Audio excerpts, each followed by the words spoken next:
Bismillahirrahmanirrahim. Assalamualaikum warahmatullahi wabarakatuh.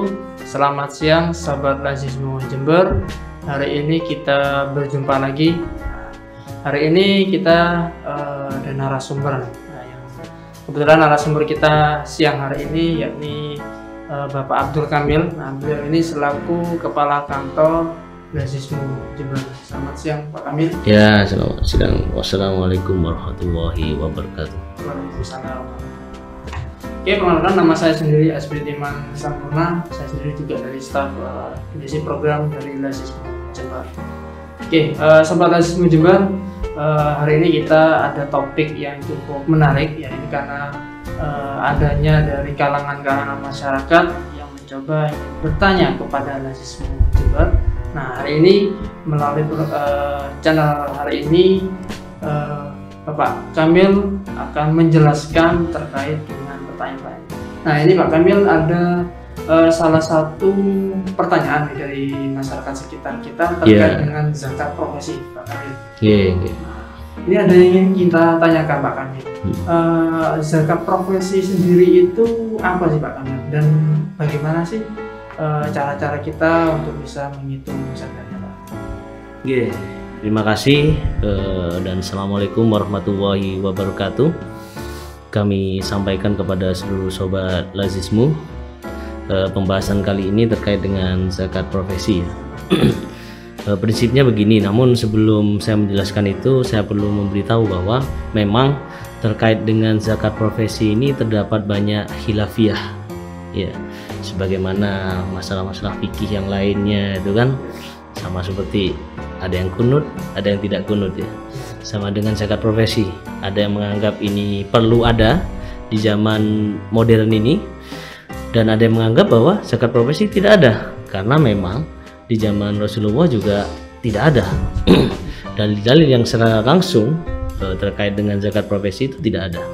Namun ulama mutaakhir, ya, yaitu salah satunya Syekh Yusuf Qaradawi itu kan juga mengeluarkan terkait dengan fatwa zakat profesi yang kemudian diadopsi di negara kita, negara Indonesia, baik di Peraturan Menteri Agama, ya, nomor 52 tahun 2014 juga diatur itu terkait dengan zakat profesi. Walaupun ada beberapa ulama yang lain di Indonesia ini juga menganggap bahwa zakat profesi tidak ada.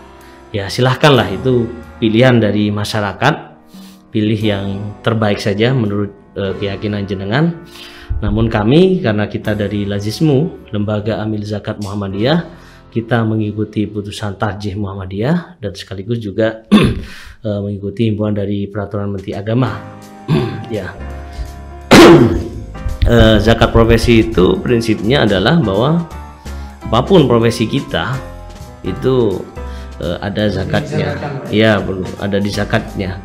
Misalnya kita sebagai karyawan, kita sebagai misalnya ASN atau aparatur sipil negara, dosen, tentara, mungkin TNI, Polri, maupun advokat, ya, dan lain sebagainya. Karena ini juga salah satu penghasilan di zaman-zaman modern ini yang mungkin di zaman Rasulullah dulu mungkin memang belum ada, gitu. Belum ada. Dan ini yang kemudian dirumuskan oleh para ulama-ulama akhir yang menganggap bahwa zakat profesi itu ada. Nah, bagaimana kadarnya, nisabnya, bagaimana haulnya dan sebagainya. Nah, ini ada juga khilafiyah lagi, ada perbedaan lagi, ya. Kalau di PMA atau Peraturan Menteri Agama itu sebutkan dikiaskan dengan zakat pertanian. Nilainya itu disesuaikan dengan zakat pertanian. Namun di Majelis Tarjih dikiaskan dengan zakat harta simpanan atau emas, ya, dalam hal ini emas, ya. Kita memilih yang sesuai dengan emas, yang nisabnya itu sebesar atau senilai 85 gram emas. Berapa haulnya? Sama, haulnya selama 1 tahun. ya, karena whole maka 1 tahun. Berapa 85 gram emas itu ya disesuaikan saja dengan harga emas sekarang. Anggap saja ya, misalnya kita tahu harga emas sekarang ini 1 gramnya 1 juta misalnya. Ini pakai angka yang paling mudah aja ya. Berarti berapa nisabnya penghasilan kita kena zakat ya, yaitu kalau 85 kali 1 juta berarti 85 juta, dan itu setelah dikumpulkan selama 1 tahun. Jika penghasilan kita bulanan ya, misalnya seorang ASN dosen itu dalam 1 bulan misalnya dia itu penghasilannya 10 juta, maka selama 1 tahun 120 juta dikurangi dengan kebutuhan dia yang primer ya sehari-hari itu misalnya sekitar 30 juta, maka masih ada 90 juta ya. Nah 90 juta selama setahun, nisabnya 85 gram emas 85 juta, maka masuk di atas nisab. Kapan bayarnya? Bayarnya adalah 1 tahun kemudian ya. 1 tahun kemudian tuh kapan? Misalnya paling mudah adalah kapan kita mulai dibayar.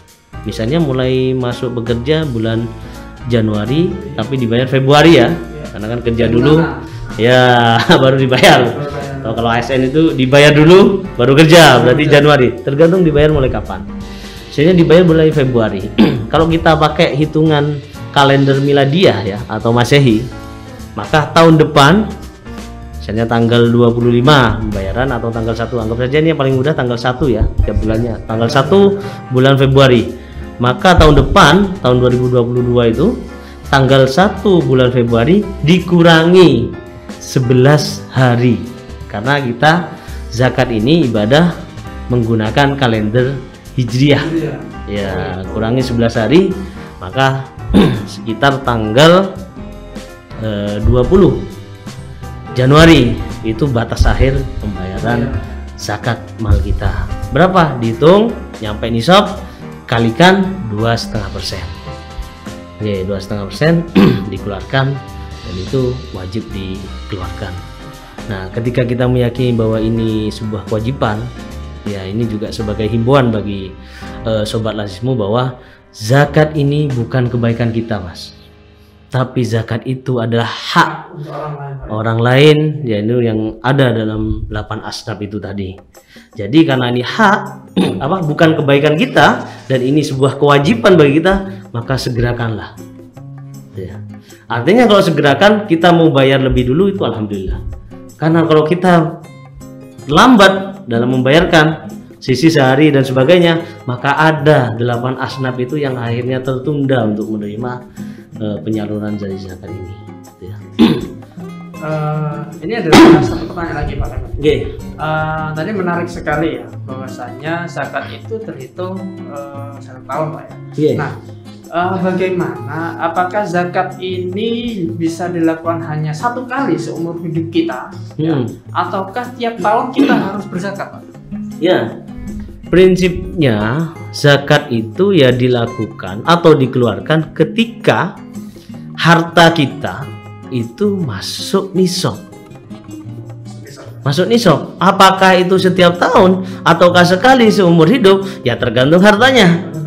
Ya, misalnya hartanya ini sekali saja masuk nisabnya, maka saat itu tahun depan misalnya berkurang sampai habis tidak masuk nisab, maka tahun depan tidak perlu zakat. Tapi ya misalnya kita punya uang 300 juta. Pernah dulu ada yang konsultasi ke saya, Mas.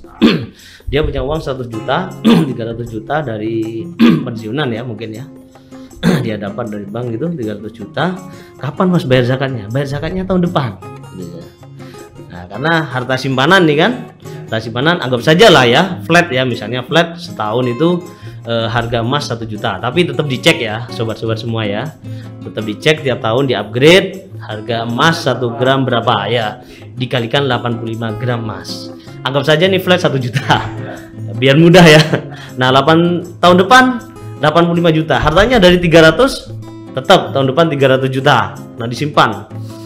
Apa kena zakat tahun depan? Ya kena zakat, kurangi 2,5%. 2,5%. Ya, dari jumlah 300 juta itu kurangi 2,5%. Tahun depannya lagi 2023. Ya. Apakah kena zakat lagi? Hitung lagi. Masih masuk nisab enggak? 85 juta. Misalnya 85 gram emas ya. Jika masuk lagi, kurangi lagi. Sampai kapan? Sampai harta kita itu berada di bawah nisab. Gitu. Jadi kelebihan harta kita di atas nisab itu adalah hak orang lain yang Allah titipkan kepada kita. Karena namanya titipan itu bukan kebaikan kita, itu adalah kewajiban kita yang harus kita segera salurkan. Gitu. Ini prinsipnya ya, biar kita juga sama-sama tahu. Dan juga kami sampaikan kepada para sobat lazismu semuanya, sebelum Anda mengeluarkan infak atau sedekah, kita sarankan agar hitung harta Anda, segera keluarkan zakatnya. Karena mungkin, mohon maaf Mas Asbid ya, kita itu insya Allah orang Indonesia terkenal sangat dermawan. Bahkan dari survei filantropi itu warga Indonesia itu mendapat peringkat tertinggi di antara negara-negara yang lain gitu. Kenapa? Kadang kita keluar parkir sepeda ya, padahal sudah dibayar oleh negara itu setahun sekali. Kita masih, nah itu bagian dari infak, kebaikan kita. Enggak apa-apa. Ada pengamen mungkin kita kasih, ya ada pengemis kita kasih dan sebagainya. Tapi itu infak atau sedekah, dan itu kebaikan. Jangan pernah dikurangi, kalau perlu ditingkatkan. Karena itulah yang membawa keberkahan bagi harta kita. Tapi ya, usahakan kewajiban kita berupa zakat ini juga jangan sampai dilupakan. Ya, karena ini kewajiban. Ya, sama dengan Mas Arbit ya, mohon maaf. Kita sholat tahajud dari jam 12 sampai jam 3, ketiduran lupa dah sholat subuh. Itu. Mengerjakan yang sunnah, melupakan yang wajib. Nah, itu yang tidak boleh, karena yang wajib itu pahalanya jauh lebih besar daripada yang sunnah. Maka zakat yang wajib ini juga harus dilaksanakan dan disegerakan. Nah, kaitannya zakat tadi itu Pak ya. Kalau dari jaga profesi tadi, menurut penjelasan Pak Kamil itu diukur sesuai dengan nisabnya ya. Betul. Nah, bagaimana ini Pak, misalkan dari salah seorang yang misalkan berprofesi apapun itu profesinya, tapi masih mempunyai tunggangan hutang piutang, misalkan tanggungan ya, mungkin cicilan motor atau cicilan-cicilan yang lain. Nah, itu apakah masih diwajibkan untuk zakat atau bagi zakat profesi atau bagaimana? Begini prinsipnya, cara menghitungnya itu adalah pertama kita pastikan dulu harta kita ini masuk kategori harta apa. Harta simpanan atau zakat profesi itu, atau profesi lah ya, hasil gaji lah, gaji itu atau honor atau apa dan sebagainya, kontrak, hasil kontrak dan sebagainya itu. Baru kemudian kita kurangi, kalau ini zakat profesi itu ada namanya kebutuhan primer per bulan. Apa saja itu kebutuhan primer? Ya tentunya sandang, pangan, kalau kita tidak punya rumah ya papan, misalnya kita sedang nyicil rumah dan sebagainya, ya ini dikurangin. Kedua mungkin yang keempat, yang juga saat ini tersier tapi menjadi primer, yaitu pendidikan. Ya, pendidikan ini kan juga kebutuhannya juga ada sedikit ya. Bahkan tentu dengan orang dengan sendirian, misalnya bujangan dengan satu istri satu anak, beda dengan orang tiga anak, 4 anak ya, apalagi dengan 4 istri ya. Itu beda lagi, tanggungannya lebih besar lagi gitu kan. Nah, tentu kebutuhannya lebih banyak, maka kebutuhan primer ini dikurangi dulu Mas.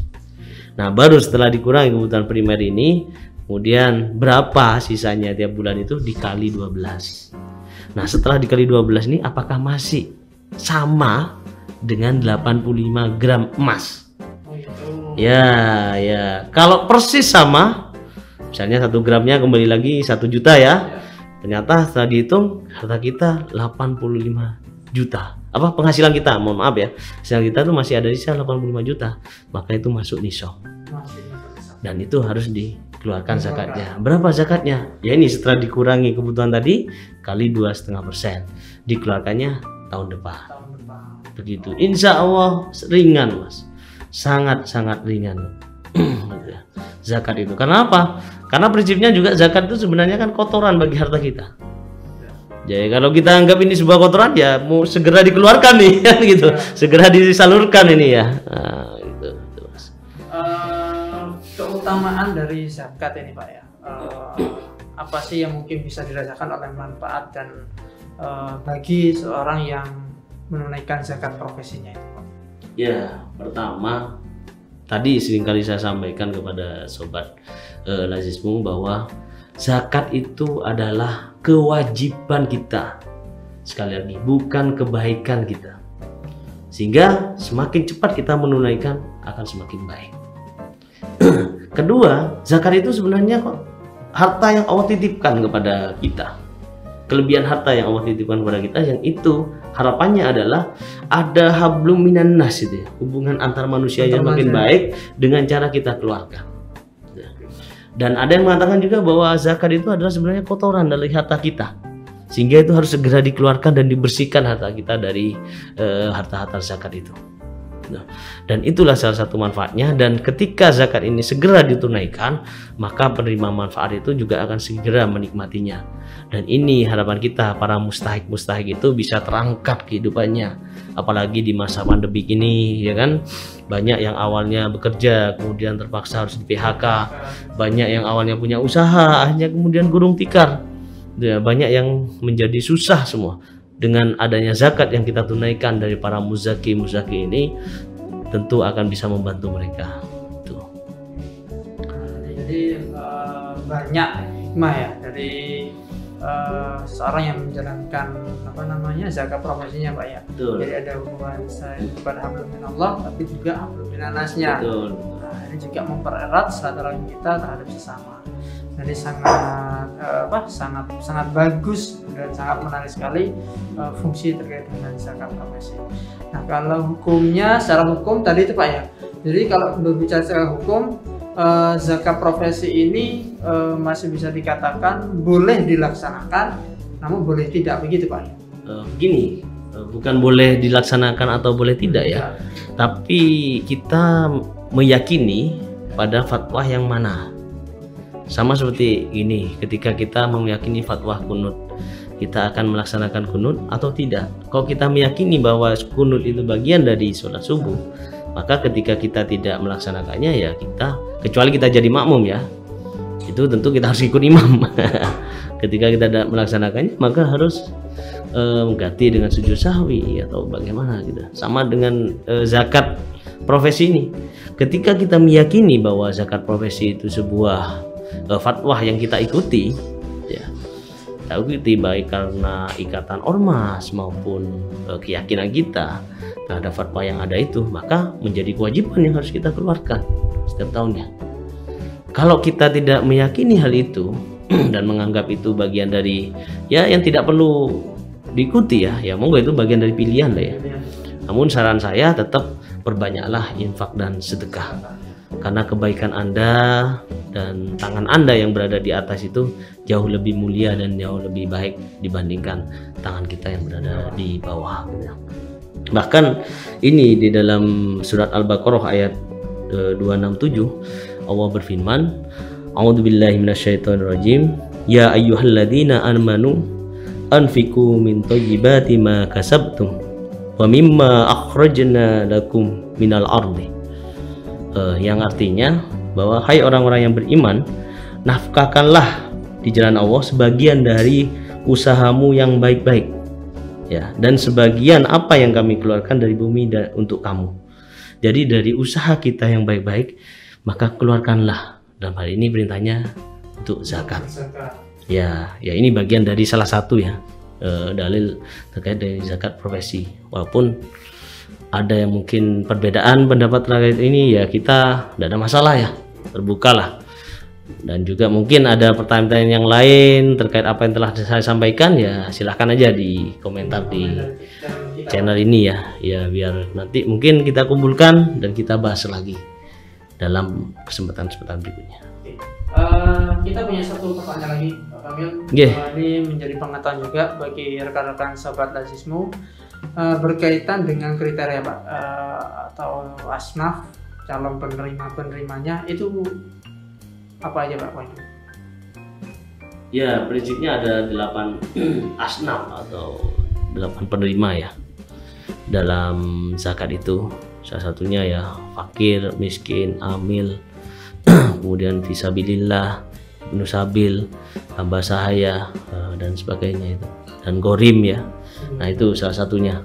Tentu kita dalam memilih asnaf-asnaf itu dalam penyalurannya, khususnya lazismu itu disesuaikan dengan kemampuan kita dan kebutuhan para mustahik itu, calon penerimanya. Misalnya begini, Mas Asbid, misalnya asnaf fakir dan miskin ya yang menjadi kriteria utama kita dalam menentukan itu. Kita lihat yang fakir dan miskin ini masih bisa produktif apa enggak. Kalau bisa produktif, tentu kita beri penyaluran dana zakat ini dalam bentuk pemberdayaan masyarakat, program kerja, modal usaha dan sebagainya ya. Yang sekiranya apa? Minimal mereka setelah itu tidak lagi dalam 1 tahun ini mereka sudah berusaha, punya penghasilan, tidaknya bisa lebih mandiri, terangkat lah ya dari mustahik, mungkin cukup kebutuhannya. Syukur-syukur nanti dia menjadi muzaki yang juga bisa berzakat dan membantu saudara-saudaranya yang lain. Namun apabila ada yang memang fakir, miskin dan kondisi fisiknya juga sudah tidak memungkinkan untuk berusaha, kita bantu dengan ya kebutuhan-kebutuhan yang mendasar seperti kebutuhan sembako dan sebagainya. Seperti kemarin yang kita lakukan, ada program beranda ya, berbagi dengan janda tua duafa. Nah itu yang kita lakukan. Ada campaign kemarin Barpat ya kan, yang kena stroke dan akhirnya harus jalannya ngesot gitu dan sebagainya. Ya udah, kita bantu apa kebutuhannya selama dia butuh untuk hidup selain makan ya. Untuk misalnya kemarin butuh listrik untuk rumahnya, kita pasangkan. Butuh untuk kursi roda, kita belikan dan sebagainya. Yang jelas harapan kita adalah semakin banyak masyarakat yang terentaskan, khususnya di asnaf fakir dan miskin ini ya. Karena itu menjadi tujuan kita bersama, dan juga mungkin ya menjadi tujuan bernegara ini, agar kesejahteraan itu semakin merata ya, terangkat kesejahteraan merata dengan banyaknya muzaki yang menitipkan zakat, infak dan sedekahnya kepada lembaga amil zakat, khususnya ke lazismu. Itu ya dari Sobat Lazismu, sedikit pemahaman yang sudah disampaikan oleh Pak Kamil terkait dengan zakat profesi. Nah, ini bagi rekan-rekan Sobat Lazismu Jember, sudah tidak perlu bingung, sudah tidak perlu diragukan lagi. Nah, sekarang lihat bagaimana kalau zakat bersama-sama. Nah, artinya dengan zakat kita menaikkan zakat profesi ini secara bersama-sama. Secara tidak langsung kita juga membantu saudara-saudara kita yang membutuhkan. Begitu Pak Kamil ya? Iya. Mungkin itu Pak Kamil di pertemuan kita hari ini. Mungkin next time atau di lain waktu mungkin bisa kita jelaskan lagi terkait dengan program-program yang lainnya. Nah, dan ini apabila masih ada kebingungan dari Sobat Lazismu, calon-calon muzaki, terutama pengusaha-pengusaha milenial ini ya, kita berharap banyak sekarang itu kreasi rake atau anak-anak muda kayak baru gitu ya, yang dengan usaha-usaha digitalnya yang luar biasa itu. Bisa jadi mereka pingin berzakat tapi bingung bagaimana menghitungnya, bagaimana membayarnya dan sebagainya. Ya silahkan komen di sini dan langsung hubungi tim dari Lazismu Jember. Kita siap menjadi konsultan hitung zakat apapun itu, dan juga bagaimana penyalurannya pun juga kita bisa bersinergi bersama. Mungkin itu aja. Terima kasih. Jangan lupa like and subscribe channel YouTube kami. Selamat siang. Assalamualaikum warahmatullahi wabarakatuh. Waalaikumsalam.